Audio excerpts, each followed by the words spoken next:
Another week goes by and sees us at episode 90 of the Emergency Storage Shed Cleanup series. We're making some good headway. We've had a few good boxes of stuff lately, bringing in a few dollars, which is nice, making space, which is even nicer. Let's go and see what we're going to tackle today. This large shelf here, we're 3 shelves down, well actually 4 if you count the top. And we've managed to keep it empty, even though I've used it for a few things only temporarily. It's back to being empty. We now approach this shelf, which has, I think we looked at these things one other time, huge big ammeters and voltmeters. We'll get to them later. Let's start on the left side. A timber box with goodness knows what's inside. We'll take the whole box through to the bench and see if we can pull some value from it, see if we can make some decisions and get it out of here. The trunk in the middle, nice old trunk on its own. Who knows what's in that? Looks like some bathroom scales on top. But let's go that box first. We'll take it through to the bench. If it's a quick one, we'll come and get the other trunk. Okay, this looks like a real mixed bag. It's got a bit of weight to it. Hopefully there's some good value. Let's not dilly-dally, let's pull it out. Well, we have some rope, but I think it's not just rope. I think it's actually attached to some pulley hooks. So it's here's a double one. So it's a block and tackle setup. We could sell that easily, complete with the rope. Might even be a cool one to hang from a ladder in the shop and maybe hang something off it. Or we'll just put it in a box out the front and sell it as is. It's going to be probably $20 or $30, I would think, on that one. I don't need to keep it here. Now what fell out here? We have some jigsaw blades. We'll hang on to those. Probably use those down the track. A box of assorted shed stuff. We'll go through that in a minute. Let's get to the bottom. There's a little glass fuel bowl. That's off an older style fuel pump where you can actually see the fuel in the bowl, and I think it's a bit of a sediment trap as well. That can sell. I usually get $5 for those. I thought part of an old belt, but no, it's not a belt. It's an actual leather strop. It looks complete. It's got its hook on it, a bit rusty. And these are for, you hook it to something on the wall, you hold this end, and you sharpen your cutthroat razor on it. Or at least you hone it. I guess the leather just really polishes the edge of the blade. So that'll clean up fine. We should be able to get 10 for that. Okay, we do have a mixed bag in here. That looks like part of an early, like a hacksaw. That's a really nice old one. It's got a swing over, sort of a cam lock style tensioner. That's worth freeing up, but it's shorter than the standard hacksaw blade, so I'm not sure what sort of blades go on that. Nice piece, all the same. That would be pretty early. We'll clean that up and see if there's any brands on it. Caster wheels, I always find caster wheels. That's the sort that you would find on a 1940s or 1950s T-trolley. That's actually not bad, because quite often the rubber perishes and falls off it. And they usually just plug in the socket. So it's worth hanging on to replace one if I have a trolley that comes in that's got a dodgy wheel. There might be more in here. What's this? A tin box. Oh, nice little compartments. That will be handy in the workshop. Perhaps for some of my electronics components. So it's a good one to keep. Oh, we do have a mixed bag of tools here. A carpenter's square. It's quite an old one. It's got a brass piece here. It looks like someone's painted it at some stage. We'll clean that up. That's probably going to be a $10 item. There's another carpenter's square here. Probably not quite as nice. It's made in Australia. Australian made. C&M. We'll clean that up. Certainly saleable. Maybe 5. See how well it cleans up. Oh, we do have some more wheels here. They're different to the other one. There's a pair though. We might be able to sell those. Oh, there's another one with the rubber tyre on it. It's got a flat spot. They often do get a flat spot if the trolley's been parked somewhere, especially on hard floorboards for a long time. They get a bit of a flat spot. Okay, this is a very early oil can. Looks like it had a screw-on spout. Feels like the pump works okay. It's really quite crusty. I think we'll clean that up. It might clean up quite well. Don't think we have the end to it, but very nice. Looks like a standard gate valve, 1 inch, 25 mil. gate valve, and the valve part opens, so we can certainly sell that. That would probably be at least $10 to buy from a plumbing shop, so we'd get 5 minimum. And as far as scrap brass goes, it's probably only going to be about $1, so definitely better selling it as a tap. I thought this might have been a hubcap, but I actually think it's lost a part of the base. I think it was just a silver plated comport, just a little table centerpiece, like a little fruit bowl. It's probably only going to be scrap. It can go in the brass bin, I think. Sometimes they do have steel wire around the outside though, just to strengthen it. No, this one doesn't, so they could go straight in our brass bin. I don't think it's certainly not worth polishing up, because all the silver plating's already rubbed off it and it's obviously got a broken base. So just in the brass bin.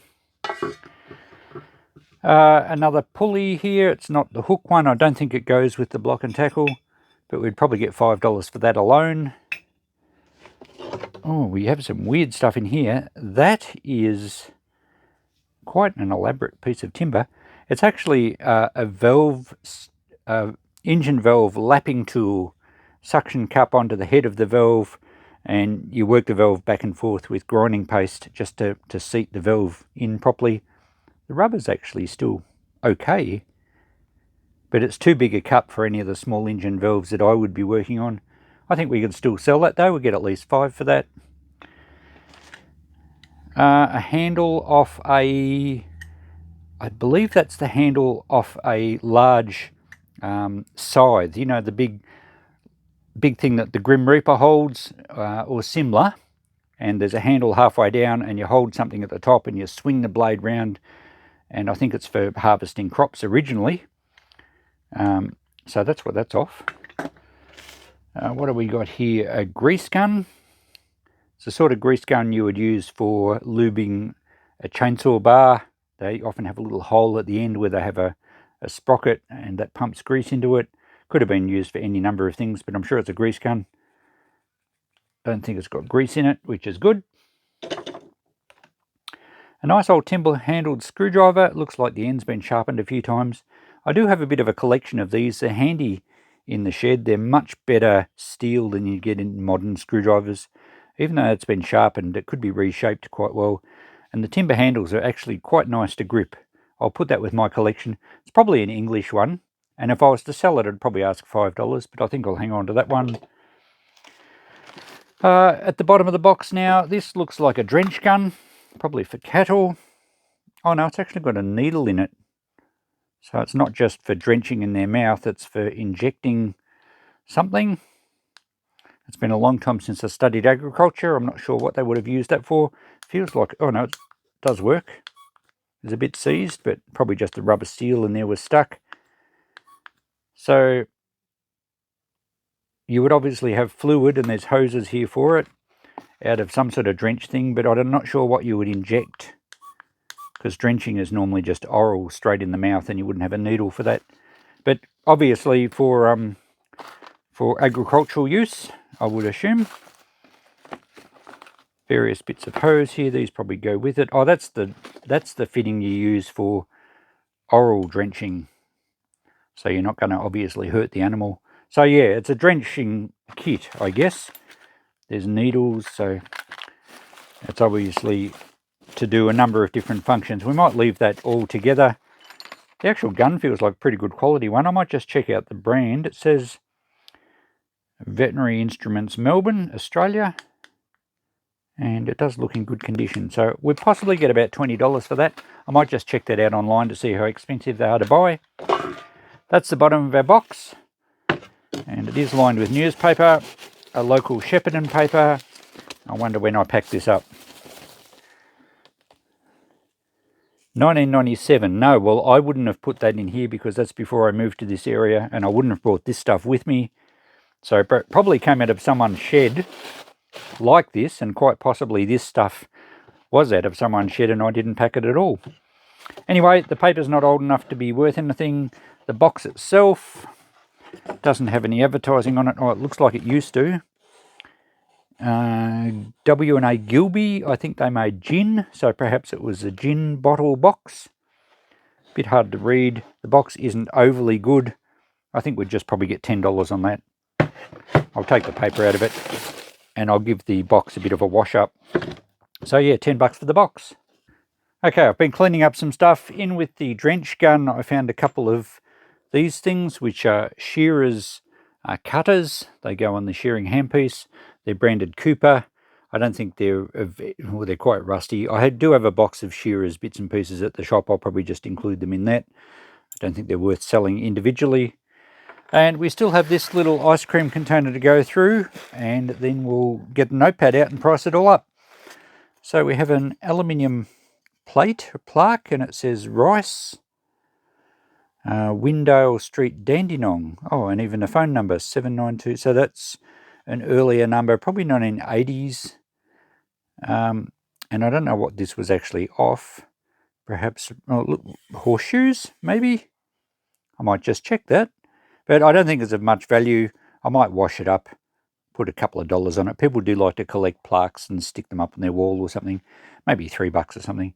Probably barely worth washing up, but I don't like putting history straight in the scrap metal. As aluminium, it's probably not even worth a cent.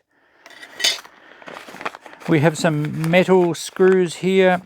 They're self-drilling, good for, I guess, fence cladding or something.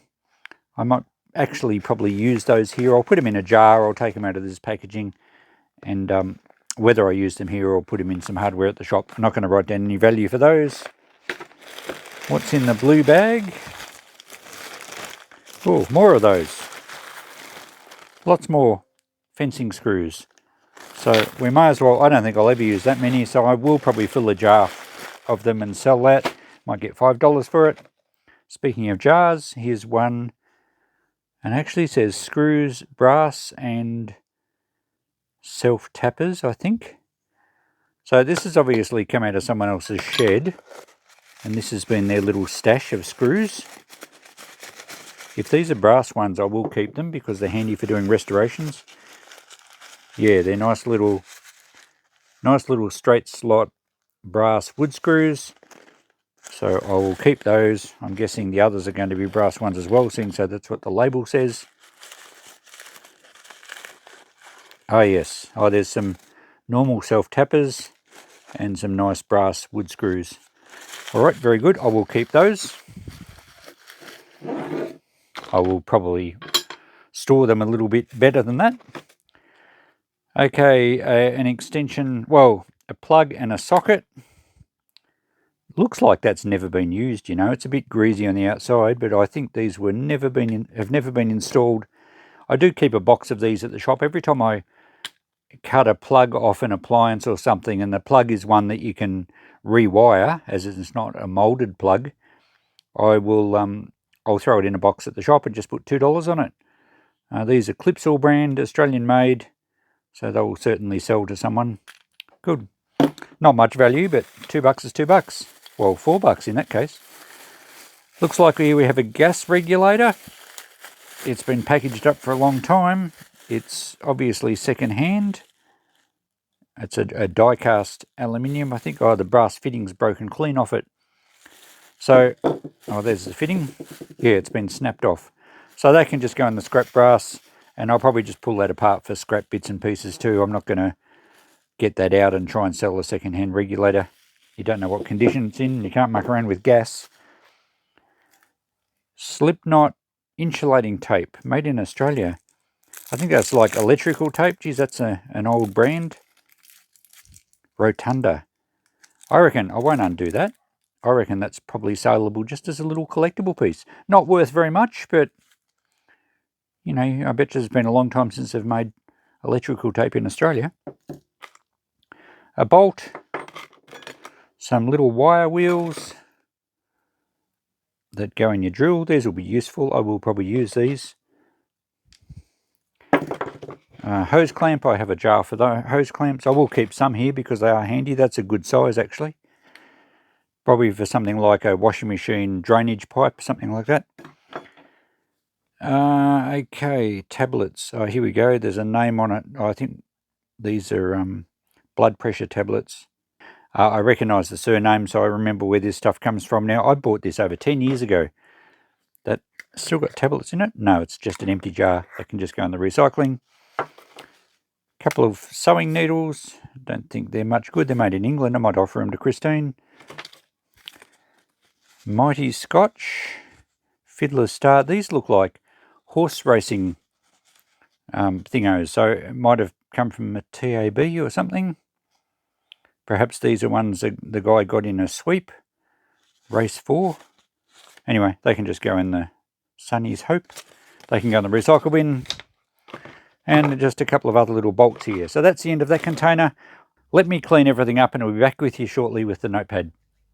Okay, everything's sorted, cleaned and priced. Let's go through this and then box it all up and get it out of my shed, and I'll take it to the shop on Friday.